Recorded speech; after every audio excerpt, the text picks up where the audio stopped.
Olá e bem-vindos. Hoje vamos mergulhar num conceito que toda a gente usa, mas que poucos sabem definir com precisão. O que é, afinal, a classe social?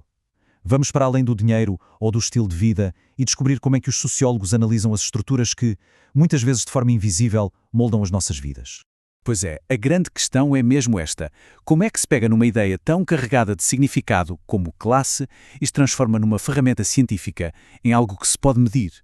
Este é o grande desafio e é exatamente por aqui que vamos começar a nossa exploração.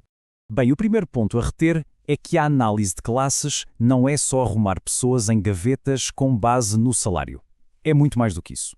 É um projeto que parte de uma teoria. Ou seja, os sociólogos não olham para uma montanha de dados e descobrem as classes. Não. Eles começam com uma ideia, uma teoria sobre como a sociedade funciona e depois vão ver se essa teoria bate certo com a realidade. E aqui temos a definição mais formal. A expressão-chave é ex ante, que significa antecipadamente. Traduzindo por miúdos, primeiro define-se o que é uma classe, com base numa teoria sólida. E só depois se vai investigar as consequências disso no mundo real. Por exemplo, como é que a classe em que nascemos influencia as nossas notas na escola, a nossa saúde ou até em quem votamos. Para percebermos a abordagem moderna, temos de fazer uma pequena viagem no tempo. Porque, na verdade, quase toda a análise de classes de hoje em dia vai beber às ideias de um dos grandes pais da sociologia, Max Weber. O ponto-chave de Weber é genial. Pertencer a uma classe não é um destino traçado, não é uma sentença, é mais como uma probabilidade. Imaginem que a vida é um jogo de cartas. Pertencer a uma classe significa começar o jogo com um determinado tipo de mão. Não garante a vitória nem a derrota, mas condiciona muitas probabilidades, não é? E tudo isto é movido por forças económicas. E ele deu um nome a este conceito, chances de vida. Mas o que é que determina estas chances? Para Weber, a resposta era muito clara. A nossa posição no mercado. Os recursos que cada um de nós leva para a arena económica, seja o capital de uma empresa, competências muito específicas ou simplesmente a nossa força de trabalho, é isso que vai determinar as recompensas que recebemos e, por fim, as portas que se abrem ou fecham ao longo da vida. Muito bem, agora que temos a base teórica de Weber, vamos dar um salto em frente no tempo.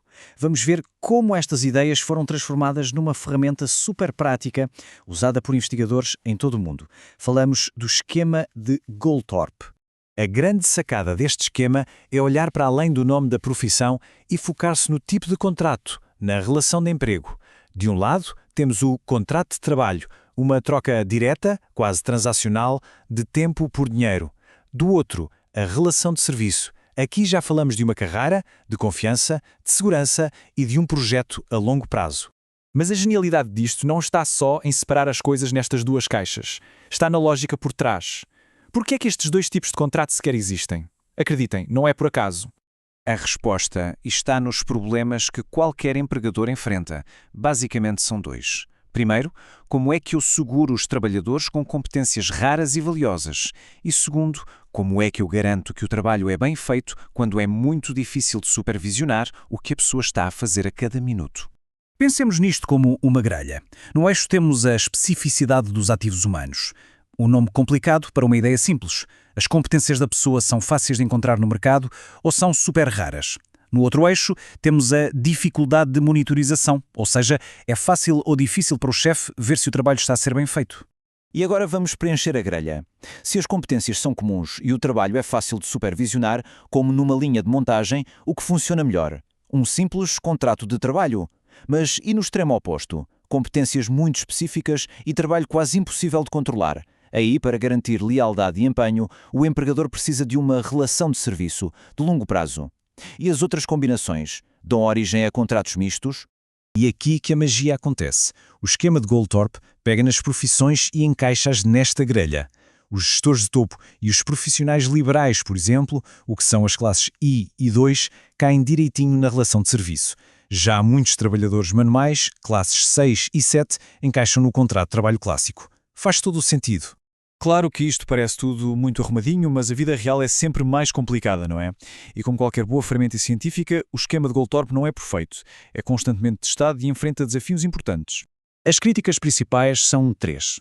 Primeiro, será que umas quantas classes chegam para descrever a enorme variedade de trabalhos que existem hoje? Segundo, e as famílias? Como é que se classifica um casal em que cada um pode pertencer a uma classe diferente? E por último, talvez o ponto mais sensível. A teoria é elegante, mas na prática, muitas vezes atribui-se a classe só pelo título da profissão. E isso pode enganar. E esta última crítica não é só conversa, tem números por trás. Um estudo muito importante no Reino Unido, por exemplo, descobriu algo surpreendente. Cerca de 1/3 das pessoas em profissões de topo, da chamada classe I, na verdade não tinham os benefícios de uma verdadeira relação de serviço. O que é que isto nos diz? Que o nome do cargo por si só já não conta a história toda. Então, com todos estes debates, deitamos tudo fora? Nem pensar. Seria um erro enorme, porque, apesar dos desafios, a ideia central, a de que a nossa posição no mercado de trabalho molda as nossas oportunidades de vida, continua de pé e bem firme. E aqui há um ponto mesmo crucial a reter. Esta abordagem não tem a ver com identidade, não é sobre se alguém se sente da classe X ou Y. O que interessa aqui é o impacto objetivo, real e mensurável que a posição económica tem nos resultados concretos da vida de uma pessoa. É menos sobre sentimentos e mais sobre probabilidades. E as provas disso? São fortíssimas. Estudo atrás de estudo, em vários países, mostra repetidamente a mesma coisa. A classe em que uma pessoa nasce continua a ser um dos fatores que melhor prevê o seu sucesso na escola, a sua capacidade de subir na vida e até as suas escolhas políticas. O ponto de partida continua a contar, e muito. E tudo isto deixa-nos com uma reflexão final. Entender esta estrutura de classes não é de todo um exercício académico. É absolutamente essencial para percebermos as raízes profundas e muitas vezes invisíveis de desigualdade. Não se trata apenas de escolhas individuais, mas de um sistema de posições que, silenciosamente, vai moldando o nosso futuro coletivo. E a grande questão que fica no ar é: como podemos tornar essa estrutura mais justa para todos?